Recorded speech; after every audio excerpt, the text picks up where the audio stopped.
Tashmë me 2 rival të konfirmuar, kandidatja e Partisë Socialiste për Bashkinë e Tiranës, Ogerta Manastirliu, e ka çuar fushatën në një tjetër nivel, duke nisur takimet me qytetarët të cilëve u kërkon mbështetje në zgjedhjet e 9 nëntorit. Këto zgjedhje nuk janë thjesht një konfirmim i 11 maj.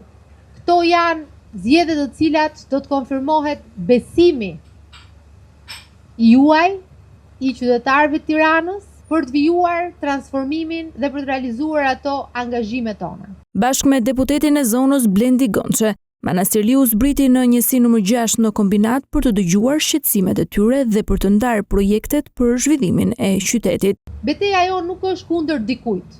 Ne e kemi këtë betejë për qytetin, për Tiranën, sepse kemi vullnetin, programin, kemi vendosmërinë për të çuar punët përpara.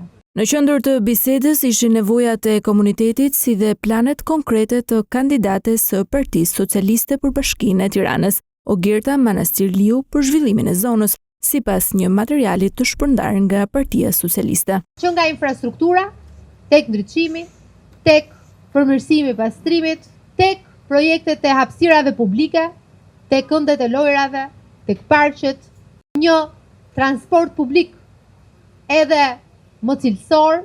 Manastirliu tha se dëgjimi dhe bashkëbisedimi me qytetarët është një proces shumë i rëndësishëm për të çuar përpara punët e nisura dhe planin e saj për Tiranën.